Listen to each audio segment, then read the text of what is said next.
where we can navigate both worlds, where we can have ownership of the legal digital version of ourselves that they created and they control, that to push it, to bring it to us where we are in custody of it, as well as secure the weight of our savings, our wealth in our own bank, in our own server. Oto Gomes, welcome to the Dr. Tina Show. I am so excited to have you here finally. We have been friends on the Instagram since the beginning of this pandemic. I actually got disconnected from you for a short time because Instagram likes to take accounts away from me, as I'm sure they do you as well. But you have been on the front lines of the whole freedom fighting movement in the best way. And your niche, from what I know, and I'll have you explain more in a second, is crypto and how to be, monetarily autonomous from the system. And I've heard you speak on this in the past, and I'm so excited to have you here today because the world is in chaos, it seems, monetarily. So would you please introduce yourself to my audience? Yes. Well, first off, thank you so much. I love doing these kind of conversations, and I love you. I'm actually I met you in person, so like we were able to give each other a big hug. We've hugged. So yeah, I've been in the crypto space for almost 10 years now. I got in around 2012. I was an accountant for 10 years before that, so I had already a financial background. And it was back in, I'm going to say 2009 is when I saw that documentary Zeitgeist and Loose Change. And they just threw me for a whirlwind just because of what I was used to being an accountant and being the tax preparer. So then when I got introduced to Bitcoin and the white paper, that was in the back of my mind. I had held on to that belief of like, okay, well, we need something to figure this out. But I was like, I'm just one person. And so I kind of, even after having that realization with the documentaries, I just kind of went back into my 9 to 5, and this is what we're supposed to do. So when Bitcoin came out and I read the white paper, that shook me. It shook me up, and I said, this is it. This is the solution that we've been waiting for. So for the last 10 years, I've been down that road, and that's literally been, I'm going to say, in the last 7 to 8 years has been 100% my full-time thing. And I'm 100% in the crypto space now. So now in the last 3 years, I've been shifting and pivoting because of the pandemic. I've been shifting towards educating, supporting those to create their own path, because I do believe that it's an inevitable direction that everything is moving towards. It's not just another asset class, it's a paradigm shift. And so every system is decentralizing right now. We're removing ourselves from third-party custody to being in our own custody, in our own power, in our own discernment. So I do believe blockchain is going to be used by both sides. It'll be used to further entrap and keep you in the fear, in the loop, or it can help you be, it's the tool that can help you actually disconnect and create your own stuff. Yeah, it's getting scary. I feel like I wake up every Monday or Friday to like a whole new series of banks collapsing. And I keep thinking of you. And again, I went looking for you, couldn't find you on my Instagram because Instagram likes to just disconnect me. And that's how they take my followers away without me knowing, right? They just disconnect. I'm sure you know this game. I'm almost like 1-to-1. Every follower I lose one. It's like, oh yeah, that's the perpetual shadow ban, right? Yeah. So anyway, I went searching for you and I found you, and I was like, I got to have you on the show right now because I feel like I've said from the beginning, and I wasn't really public about this, but I shared it with my closest friends and family. I was certain from, month one of the pandemic that this was the long game to get us into a digital, credit system. Yes. Like that was clear to me, and everyone I told laughed at me. And I was like, okay, well, I haven't been wrong about anything so far. Like I've been calling this play by play. So and it's coming, right? So in July, they're rolling out the Fed, July FedNow. So that's going to be, think of it like the government's Venmo. Yeah. Using CBDCs. I keep waking up thinking it's going to be like on Handmaid's Tale, where she goes to run her credit card at the coffee shop and they're like, sorry, it's been declined. And oh, by the way, all your money's been put in your husband's account. Oh, and by the way, no one has access to it anymore. And I was like, that's where my head's going. So you know where I am. Essentially, I mean, you're nailing the head, because this is, they're going to shift to programmable money. And programmable money in crypto is smart contracts. They're smart contracts. So if you haven't created your path of choice, and one day you wake up and it's going to be that programmable money, as soon as you spend $1, that's like signing the contract, and then they can do basically whatever they want with that money now. So I just had last weekend, my bank, I have a credit union is what I use. And I got a big packet that said about 3 weeks ago, that said, basically we're overhauling our system. The system will be down for 3 days. And here's the big booklet on the changes. And I honestly haven't even had I've been too afraid to thumb through it. It's daunting. It's big. And I'm like, I'm sure there's somewhere in there that is, I'm guessing that there's something looming right on the horizon. Like you proceeding from here on May 1st, when we start this back up, is some kind of consent, is exactly what you just said. So, I mean, I don't know, because I haven't read through it, but once the bank started failing, I started getting a lot of notifications on my credit cards, on my, just like stuff kept coming in the mail that's way above my head. And it's like, well, fuck, this is really happening. And I don't need my money sitting in a bank account where we have spoken out against the system. So we are clearly on some shit lists, and I don't need to wake up and have that be the end of my income. So what I wanted to talk to you about today, I think I should probably have you back for a similar talk to what you gave in Arizona when I met you in person at that event, which was like how crypto works. But can we just do like the quick and dirty? We have about an hour, and I want to make sure to cover right now what you would suggest people quickly need to understand. And then how do we go about this? And maybe you don't want to answer specific details, but like for me personally, I'm sitting here with X amount of money in the bank. I don't feel like waking up and having it not belong to me anymore. Putting it in crypto, is it Bitcoin? Is it like, what's the route here for like the kindergarten version for the average American? So the first thing that I've been advising and teaching my students is to become aware of who you are physically in relationship to these systems, as well as know what kind of system you're dealing with. Because we believe truly that money, that this thing that we use or we're working towards every day, is the thing with value, when in reality, we're actually the ones giving it value. We are the creditors of that. And it's not money, it's currency. It's a promissory note that's a debt vehicle. It's a debt vehicle. It just holds debt. And so the first layer is really just becoming aware of who you are in relationship to that, and how the flow of value and worth is actually moving. Because right now, we've all collectively in this society has externalized our self-worth onto the things that are supposed to be just tools for us to use to create in this reality. So we have to re-internalize our self-worth, put it back inside of us and go, oh, I am the creditor. I am the one giving worth. And then this is all just tools. So that's the first thing, because that dissemination of the current belief system, the current paradigm is super essential before even stepping into the crypto space or wanting to invest or anything. And then the next thing about that question would be what to do. Look, blockchain right now, in general, the idea of blockchain, that's what it's about. It's about blockchain. It's about the fact that we have now this operating system that has, I'm going to say, about 8 or 9 different variables that create intrinsic value. It's permissionless, it's decentralized, peer-to-peer, open ledger, it's self-regulating, self-governing. I mean, there's so many levels to it. It doesn't need a registrar, an officiator, because it is the officiator. And so it's all about blockchain. And then you get the brands that put their name on the blockchain, and then they code it specifically to their brand, and then they release the project. Bitcoin is the brand. Bitcoin is the brand of blockchain. Okay.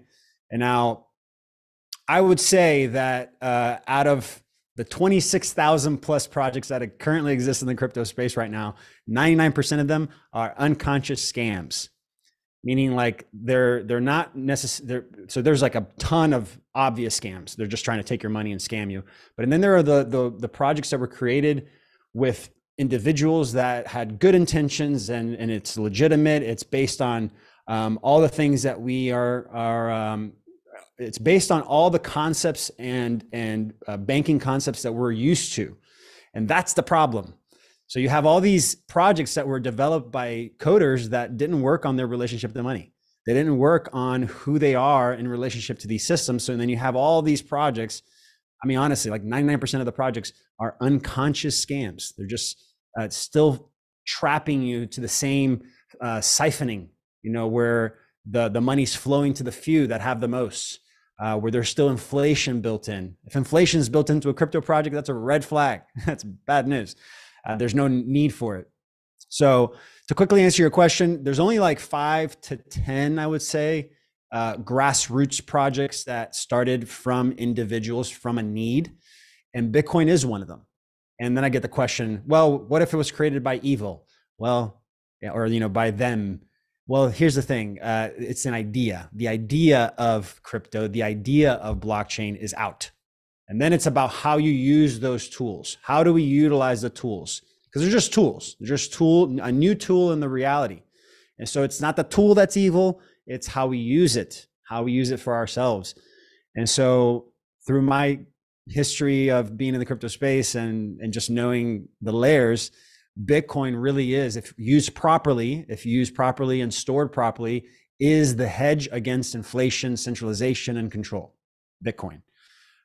With that said, I'm actually pushing and teaching individuals to do it themselves, to create their own ecosystems, create their own communities, start to use blockchain to layer on top of the reality of the physical, so that it facilitates trust. Does that answer your question? Oh, it's just, I don't know what it is. It's like my age or something. When I start thinking about blockchain, and I bring it up to anyone around me, now, if I talk to my daughter who's 23, she inherently gets it. I was talking to a friend the other day about having my own wallet versus having it on like a Cash App or something like that. And I could not grasp half of what he was saying, but my daughter's sitting there like, And finally he just turns to her and starts explaining it to her, because clearly her brain is registering, and my old lady brain is like, but what if this? And what if this? And so these are the questions I have, like, what if the internet goes down? How do I access my Bitcoin? What if they make it illegal in the United States? What do I do?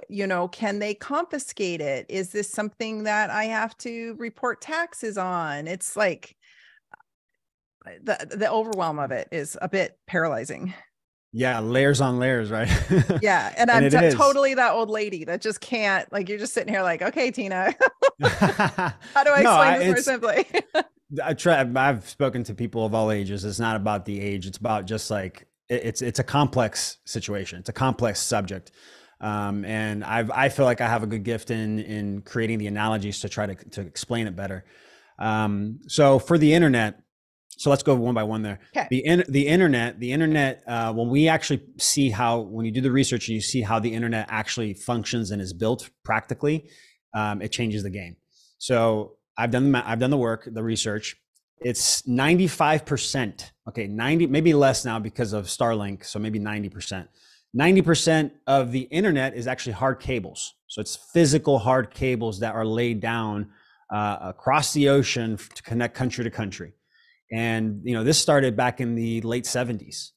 So there's a mycelium network of cables now, of hard cables that connects us to each other. And by the way, that includes electrical cables. A lot of people don't realize this, but electrical cables can actually send information. You can actually send information not only through the cables themselves, but through the aura field, the toroidal field that happens in the cables. You can send information through that. So there's technology today that exists that allows you to transmit information through electrical cables. Okay. So there's a mycelium network of hard cables.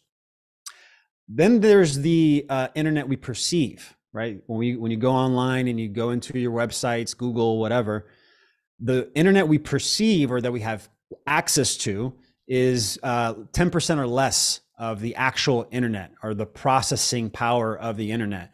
The majority is actually coming from the individual devices themselves. Okay. So that's the majority, is us, is the individuals with devices.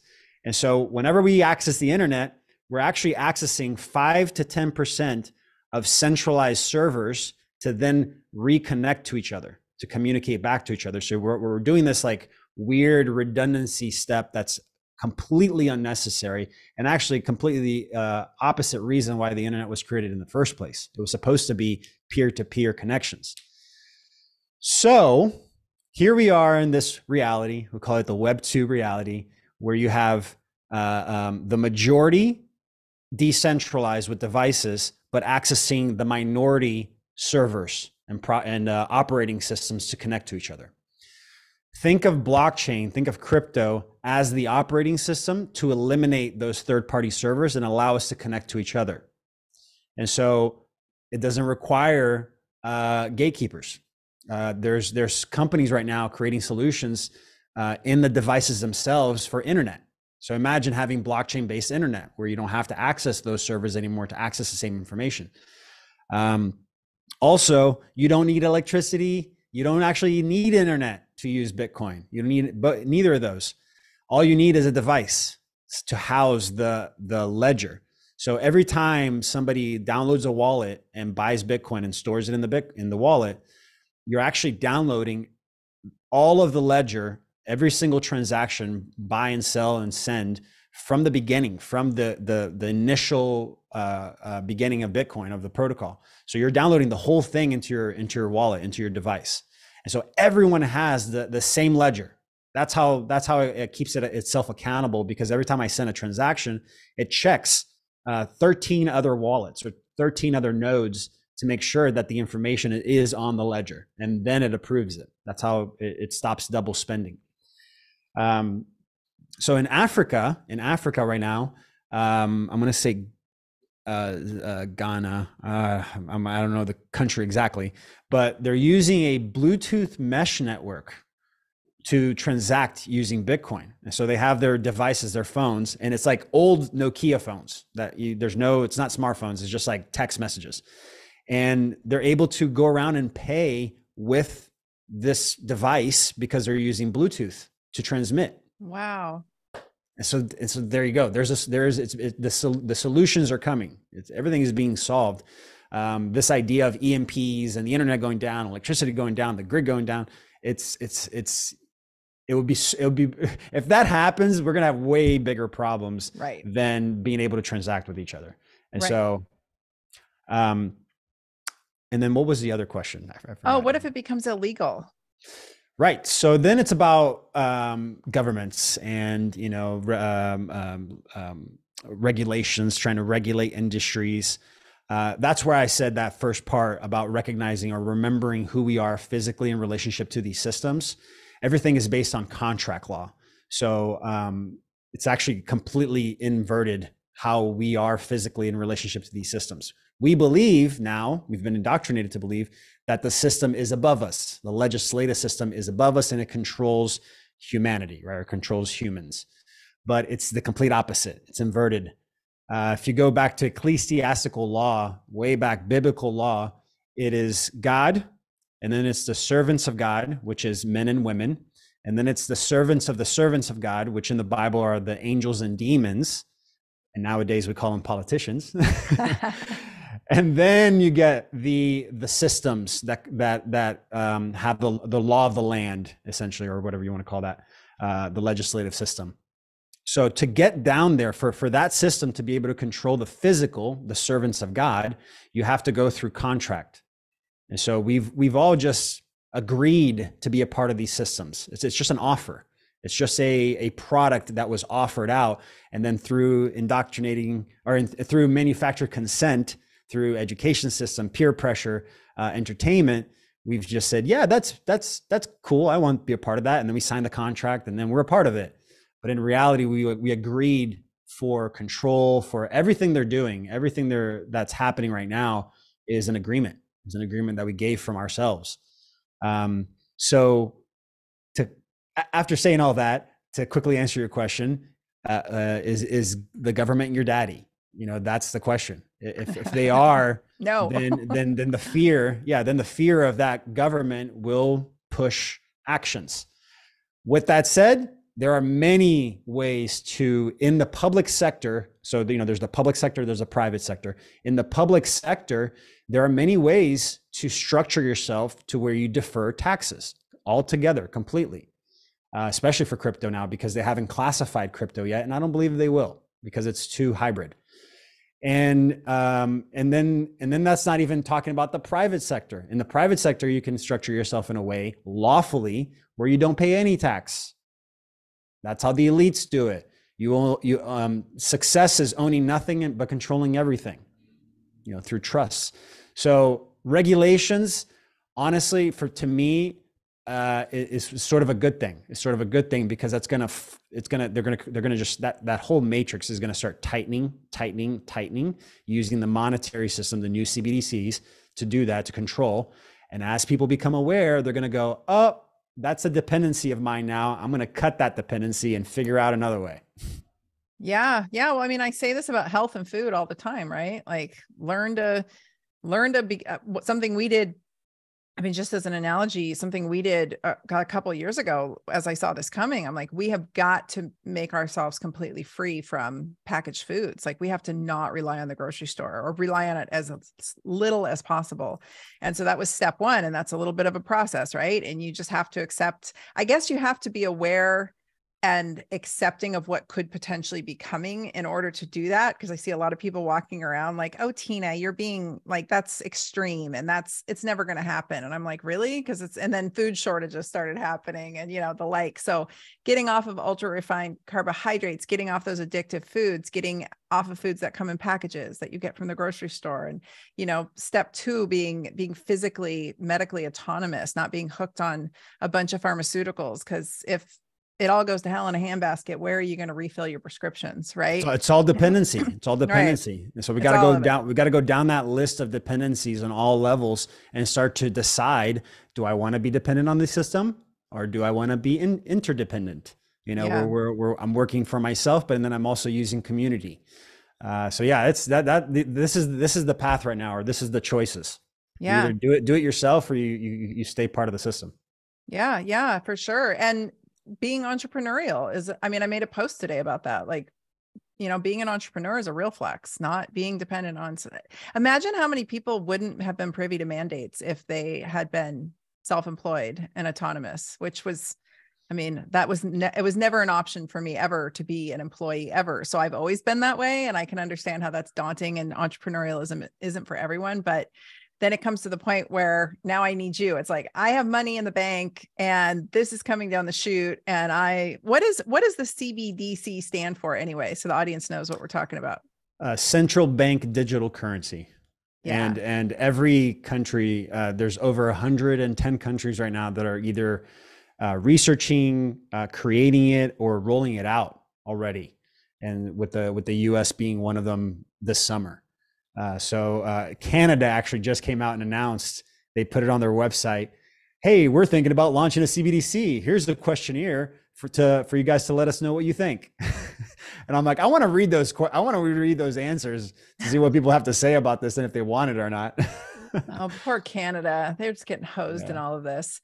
And the vaccine passport being a gateway to all of this. That was just, in my opinion, the minute they rolled that out, I'm like, this is just them trying out their control mechanisms via their phone. It's wild to me how many people cave truly in all of this. And I don't think people, I get, and you probably hear this often too. It's like, why can't you just get over it? Why can't we just move on? And it's not just about those of us who were persecuted during it. It's because of what we see coming. And why is it so obvious to us? And yet it feels like 80-90% of the population is not getting it. They still don't want to accept maybe the piece that I beat the drum, which is get your health in order. They don't, they're like, I'm a medical freedom fighter. I'm like, yo, you're on 5 medications and you drink Mountain Dew and you eat McDonald's every day, that you are not medically autonomous. Right. And then they don't want to hear it from you that digital currency might be, a game changer in a bad way. Yeah. I want to say it's just comfort. It's normalization. It's fear. I feel like we have a spectrum of people that are either so codependent with the substance or thing or government or whatever, that there's a fear of like, what am I going to do if I don't have this? This is what it is. This is what I've always done. And then on the other side, you have the professionals, the ones that are reliant on that system for their career, that have licenses, that have, the things that come from those centralized systems, where they're some may be conscious, but I would say majority unconsciously protecting that license. And so it's like, no, that can't be happening. I'm not even going to look at it. It doesn't exist. And it's like, I don't know. Yeah, like all the doctors pushing the juice who refuse to keep up with the data. Exactly. Side piles of it. I'm like, are we having a different experience and a different reality? Because here's the data I have, and here's what you're saying. These are not lining up. I mean, spiritually speaking, I would say yes, we are having different realities. I truly believe that. I had a conversation, Dr. Bruce Lipton. Mm-hmm. So I had a conversation with him about this, where just about the cells, and I just gave him my perspective, and he was like, "That sounds about right." That as we heal our bodies, as we expand our consciousness, as we deepen relationships, our cells will actually start to detox or push out toxins. Our bodies will start to push out all the junk, and then the speed of the cells, the electricity in the cells gets sped up. It gets faster. It gets more alive. And I said, well, does it make sense that if we have a group of individuals doing this, and then we have another group going deeper into the fear, can we be in the same physical plane of existence but not see each other? Where those in the lower density, their cells are going so slow that they can't see those individuals, that their cells are at the higher speed. And that's when he says, like, oh, that sounds about right. So it literally is like we're going to be in a different reality, in the same existence, but not experiencing the same perspective, I guess, or facet. Yeah. It's like Rick and Morty. Yeah. Where he's like in 9 different planes at once. Yeah. All right, Morty. It's wild to me because it's so obvious to some of us. And when I talk to like-minded folks, this is what I want the audience to understand. We don't sit there and compare notes and teach each other conspiracy theories. We actually pretty much have all come to the same conclusions. And then we check in with each other to be like, hey, do you think this is what's going on? And do you think this is what's coming? And everyone's like, yep. And like, it's like 5 affirmations. I'm like, this must be true. Yeah. Like the first time I said to anybody that I was concerned about, this or that, they'd be like, yep, that's exactly what we sorted out too. And it wasn't like we were looking at the same sources or getting our information from the same places. It was just like this inherent understanding in our core of being that, like, duh.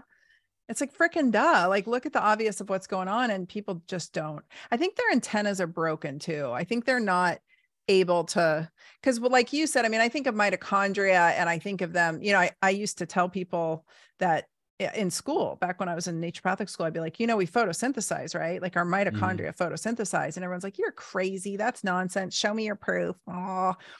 And now we know mitochondria photosynthesize all these, almost 20 years later. So I've always been a big fan of the sun. I'm all about like charging my melanocytes because I know my melanocytes somehow interact with my mitochondria. And when my mitochondria are supercharged, you turn into a giant magnet, like that's how you manifest. Like you got to turn the magnet on. You can't have health, abundance, wealth, success, happiness, all of those things unless you can magnetize it on. Like I think of myself as this big Tesla coil, and I'm just like, let's go. And I tell people that, and they're just like, well, how many carbohydrate grams should I eat a day? It's like, no, you're missing the point. Yeah. And like people are down here talking, at least in my world, like about macros and how many grams of protein and how many sets of reps and which weight to use. And I'm like, dude, I can't even, this is really hard to start explaining to people who are there. That must be that frequency difference. I don't know. I mean, that I think it's like levels of calcification. The pineal gland calcifies, and then you just can't connect to the spirit, and then you're just like, tell me the information, and you're looking everywhere for the information because the brain needs it, because it doesn't check here, there's nothing there. Yeah, right. It's like that solar plexus isn't receiving the info. This is why I am baffled at why I can't wrap my head around crypto, because I usually can. I can usually like open my solar plexus and things make sense. The Well, things that need to make I can sense give you make an sense. analogy that kind of can give you a better perspective. Yeah, that'd be Would great. you like a nice analogy? Yes, please. All right. For there's two analogies I want to give. So the first one kind of explains the self-governing aspect of blockchain and like how it actually works, and it's very connected to nature. That's the one thing a lot of people miss on. Blockchain, in my opinion, is a visual representation of what exists in nature. And the systems realize that, and they're like, oh, we got to bring it back to 3D. And then they put trading into it, and then the marketing and the scams and all the same stuff with a new tool.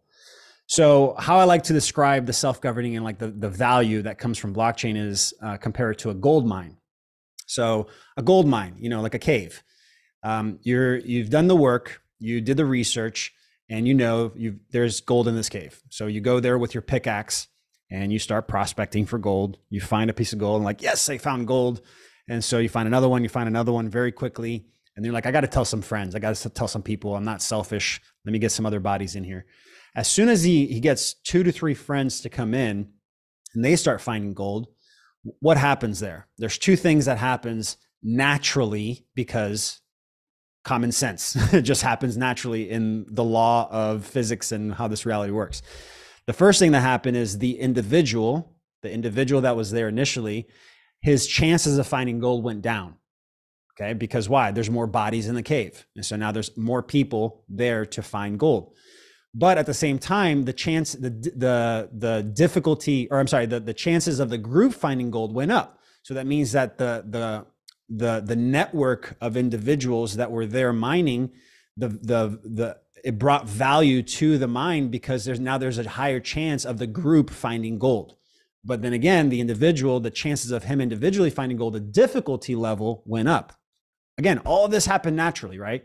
There's no like officiator there that was like, no, you're going to get less gold than him because I like him better or whatever. There's nothing of that. It's just a natural thing that happens. So that's how blockchain works. Blockchain is based purely on the supply and demand of the individuals, the bodies, the work, and the ecosystem regulates itself. It self-regulates based on that supply and demand. In the current system, the centralized systems, the central party that is officiating right now, the banks, are biased, and they can, because they're the middleman, they can filter the demand side and filter the supply side and control the information. You can't do that with blockchain. It's purely based on supply and demand. So that's the first analogy that I give. That shows, because you can go down that path of like a cave and all the aspects of a cave, and that's it. That's what blockchain is, self-regulating. And then the other analogy I give is about the systems. It kind of goes back to that question of regulation and governments. So imagine you're walking in the Wild West in the desert, and you see mountains as far as the eyes can see, desert as far as the eye can see, and then you see a town. You're like, oh, cool, a town. And you start walking to the town. You get there, and everybody's wearing fish on their feet. They're transacting with bananas, and they're going into bubble houses. Weird place. Cool. Not for me. I'm gonna keep walking to the next town. So then you keep walking to the next town. You see the other town. You get there, and everybody's they're transacting with these green pieces of paper. They're getting into these square boxes that have these wheels on it and putting this liquid into it. They're going into these box buildings from 9 a.m. to 5 p.m. And you're like, oh, okay, this seems a little bit better. And the guy's like, hey, come over here and get this piece of paper here that allows you to drive this vehicle. That's what we call it. And you're like, all right, I'll go there and get this thing, and I get to drive this. Yeah, in our town, you get to drive it. And so I decided to stay there for 30 years. And then now I'm waking up to it. Now we're all waking up to the fact that we got into this town and we just agreed to be a part of it. And then now we're, okay, I don't want to be here anymore. I don't like these agreements that I made. I don't like all the stuff that I said yes to. And I'm just going to start cutting ties. And then now I can either go to a new town or create my own town. And so that brings the perspective of the possibility that blockchain gives to be able to leave this matrix and create our own matrix. And at the same time, allow us to also kind of be Neo, where we can navigate both worlds, where we can have ownership of the legal digital version of ourselves that they created and they control, that to push it, to bring it to us where we are in custody of it, as well as secure the weight of our savings, our wealth in our own bank and our own server. Yes, I love that. I love that. I think about honestly, somebody explained it to me this way, and this really hit. He said, when the Jews were fleeing Germany and everywhere in Europe, when the Nazis were hunting them, many of them were very wealthy, but they couldn't bring their wealth with them. You can't travel far distances with blocks of gold and with your expensive jewelry and furniture and silver, all of it. Like you can't take it with you. And crypto is something you can disappear from where you are and pop up somewhere else, and you still have access to your wealth. And that really drove it home for me. I was like, okay, that makes a lot more sense. Cause right now, I'm thinking straight up, like, what do we do in the zombie apocalypse? So I live on 40 acres. We are getting cattle, we're getting chickens. I'm making us as self-sufficient as we can be. And my husband grew up here, so he knows the whole community, so we can trade for anything. I'm a doctor, so I can trade all day. Like I will always be. And that was one of the reasons, no joke, I knew this was coming my whole life. And that was one of the reasons I became a doctor. And that's awesome.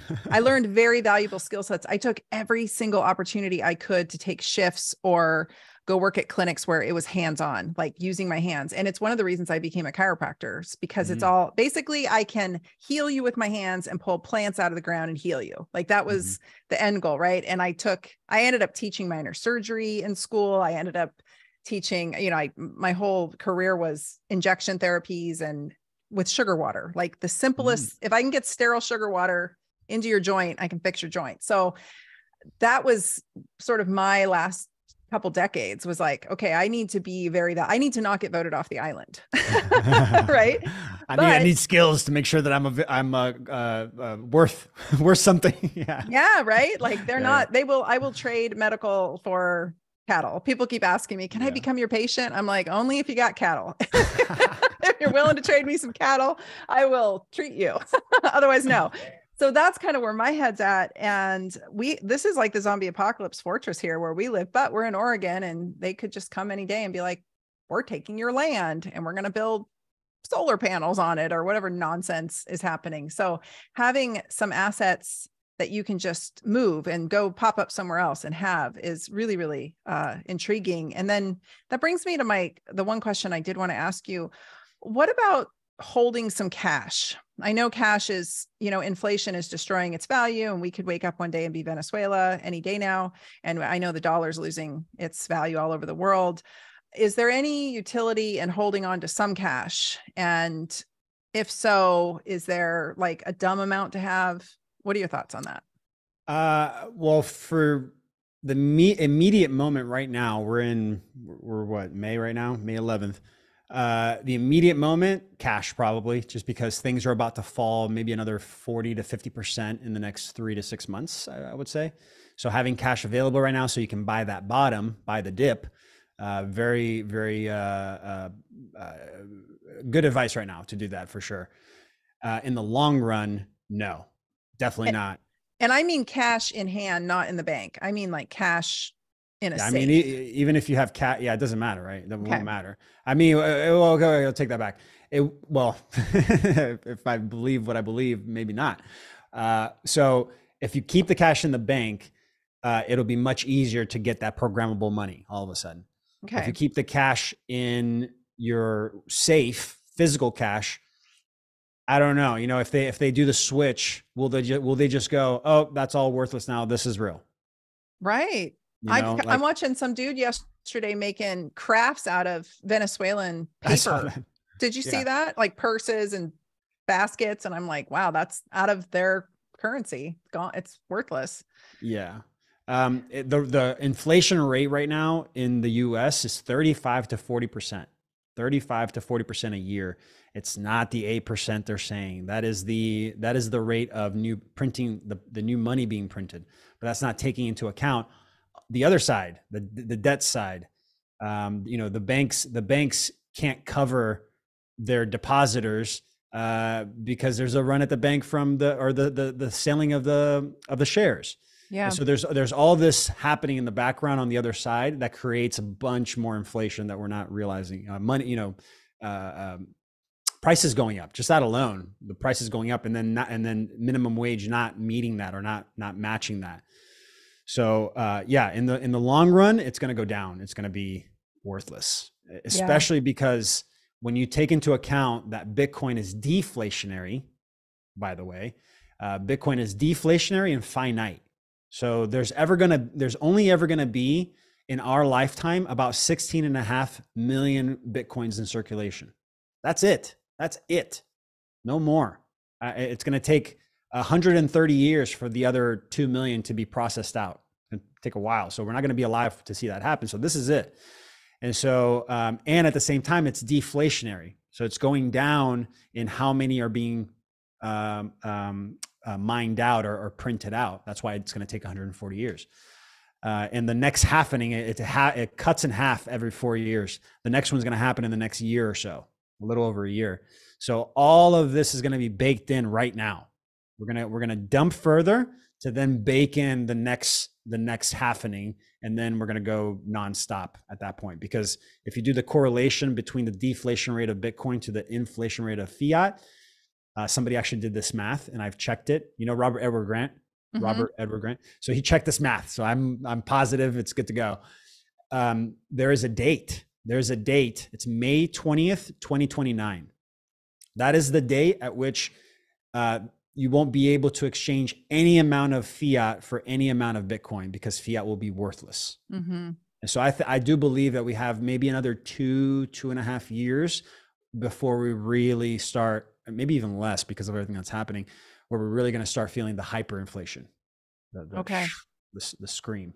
Yeah, God, it's crazy.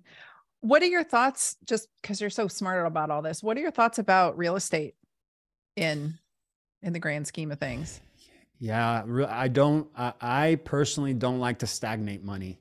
And that in the current system, that's what they want you to do. They want you to stagnate it into the properties, because you don't really own the property ever. Right. I know. Especially if you're still paying property tax. So what I would recommend is first to, you really have to, the first thing you got to do is separate it from your name. You don't want your properties or your assets to be connected to your name, to your individual name. There are trusts, corporate structures that you can create to create that separation. A trust is its own entity that creates credit. Within a year, it'll have enough credit to take out loans. So that's very beneficial to have one just for that. But I would have everything owned by the trust, and then I forgot the second part of it. What was the question again? I'm sorry. Oh, just real estate, right. And so then the other part of it, finality of real estate. Yeah, the other part of it would be to change the classification of it. So this is something that I've heard from a few people, and I met one person that actually did the process. It took him 6 months. And basically you patent your house, or you patent your land. And so you go to the USPO office, the US Patent Office, and you take the blueprints of your house, of your land, as much detail as possible, and you patent it. It's like $450 or maybe a little bit more if you use an attorney. And it takes, like I said, 6 months, 6 months to a year, depends on the size of the patent. And then you have that for 99 years. So now you have this patent for your property for 99 years, thus officially changing its classification from property to patent. So why would you continue paying property tax? Wow. And that's it. So that's true ownership. That's what that's what a lot of the elites do. They patent their land or their properties. That is wild. Yeah, real estate feels really final. I live in Oregon, right? And looking at Portland, my heart goes out to the people who saved up all of their dimes and dollars to buy real estate in Portland proper a few years ago when it's been so expensive for the past decade plus. I mean, there was a time there probably 10, 15 or more years ago when everybody was moving up from San Francisco because everything was so expensive there. Well, Portland really, for those who don't know, Portland got very expensive just after that. And I know so many people who are, single moms, they have small homes, they finally saved up and purchased, and now the city is riddled with meth addicts and homelessness, and the property value is so bad that there were 2 or 3 hotels that had to file bankruptcy due to the pandemic and the severe lockdowns we had here. People don't realize that either. We had this whole pandemic has been very severe in Oregon and Portland, especially. And the banks don't even want to repossess the buildings because they're so worthless. Wow. Yeah. Like we were diving into Detroit in the 80s and 90s kind of, and people don't see it. And so now, my prediction is BlackRock's going to come in, buy it, basically like make everything completely worthless. BlackRock's going to come in and buy it all up, and Portland's going to turn into a 15-minute city. And they're going to love it. Catherine Austin Fitts. She was one of the first people that came out with that and said, this is what they're doing. They're doing the lockdowns. They're creating destruction. They're destroying these cities so they can buy it up cheap and then create the 15-minute smart cities. Like, yep. Exactly what you just said. Yeah. And Portlanders are going to love it because most Portlanders are way into all of this. Like they love their masks. They love it. We did just find out that healthcare workers are having the vaccine mandate dropped as of May 11th when the, government officially decided it was over. So I want to celebrate. And also I am full of rage that it ever even happened. So I encourage everybody who feels like it to bring a lawsuit. I think and that's the thing, like, you shared about going and buying land and doing the regenerative farming and going down that path. I've never wanted that. I enjoyed that. I actually enjoyed touching dirt and going and doing that kind of stuff. I have plants all over my house. I love doing it, but I also love a lot of the things about the Matrix. Yeah. So for me, I really had to go down this road of like, the question that came to me was like, can we still live in the same locations, but use blockchain and use community and, these cutting dependencies and connecting to local resources in those areas with ourselves, and blockchain would be the facilitator for that. Yes, I think so. I believe we don't have to leave these locations. We just have to adjust how the money's flowing to take care of it.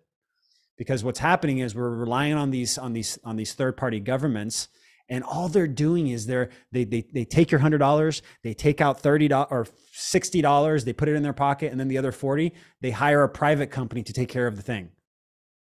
It's like we can eliminate the third parties, guys. We can do it ourselves, and then just start hiring ourselves to do the work.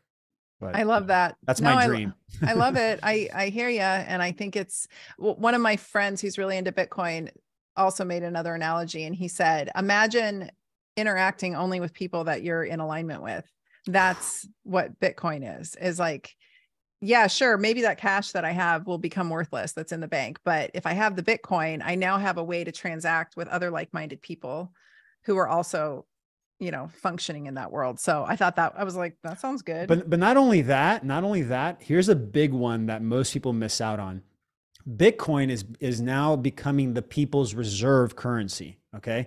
So the governments are creating their own reserve, CBDCs. That's going to be the official name of the global currency. I'm telling you, it's going to go down that road. BRICS is going to create their own version of it. And it's going to be the BRICS nation. It's the same BS. Bitcoin right now is considered the people's reserve currency, meaning it's so decentralized and so perfectly positioned right now that it is the market that we can push up against to create our own. So I've been telling people, look, blockchain is the tool. We can create our own markets. Like, let's say you, Dr. Tina, you're a chiropractor. You could create a community, and you do have a community already. So all you got to do is blockchain it. You'd create a community on Web3, on blockchain-based community that would have its own coin. It'd be like Dr. Tina coin, Maybe NFTs. NFTs can be the membership, the access point to be able to access the marketplace for your products or services. And you would create a market against Bitcoin. And so now you have value from the Bitcoin ecosystem supporting your coin, supporting your ecosystem, your offers. It's what I'm doing for my community right now. I'm creating a private marketplace so that we don't have to be dependent on mainstream narratives to determine the value of the asset that we're using to transact. That's the key right there, in my opinion. That's mind-blowing. Yeah. Then we would be making our own money essentially to transact with each other's, and the value and the worth. Where is it coming from? Well, it's coming from Bitcoin, and it's coming from our services and our products and our offers. Yeah. Wow. That's amazing. I love talking to you. It's mind-blowing. You bring such a, you bring the spiritual side to it. It's not just all numbers and data, and I appreciate that about you. I love your Instagram, by the way. I half the time I'm laughing, and the other half the time I'm like, what is he talking about? But it weirdly makes some sense to me, but I don't totally understand it. I can't explain it, but it makes me think, and I love it. So I can't help but layer. I like to layer. So then some people are going to get it, but some are not. Yeah, it's great. It's great. I love it. You're such a wonderful resource, and I'm so glad you're my friend, and I'm glad we got to reconnect. So let everybody know how they can find you and all of your services and offers. Yes. So if you want to find me, I'm on Instagram. It's my handle is at Oto Gomes, OTOGOM as in Mary ES. I do educate. I teach. I have an online course on my website. It's otogomes.live. And my next class, if you want to be a part of it, is actually May 22nd. So I don't know when this is going to air, but I do shortly. Oh, perfect. So I offer those classes every month. So if you want to be a part of the next one, it's May 22nd. Sign up. Just go to my Instagram and click on the link in the bio. Oh, awesome. And that sounds great. I will make sure to put all the links in the show notes so everybody can access you to get on that. Because we're going to release this probably next Wednesday. So it'll be perfect timing. I'm sorry I was pronouncing your last name wrong. I did not know. Oh, it's okay. Yeah. It's probably common. Yeah, because whenever I used to say it when I was younger, I say Gomez, and they would write it with a Z, and so I'm like, oh, I gotta pronounce it differently. Oh, okay. So I chose that pronunciation. It might not be right. It's like when people call me Tina, and I'm like, yeah, whatever. It's fine. I love it. Well, thank you so much for coming on the Dr. Tina Show, and I hope this was enlightening for folks. We got to bring you back and have like a crypto 101 kind of tutorial for the kindergarten version, because this was all really mind-blowing. I'm actually going to do a doodle cartoon to explain it. So perfect. That's what we need. I appreciate you. Keep doing what you're doing and fighting the good fight. Thank you, Dr. Tina. And thank you everyone for watching. Appreciate it.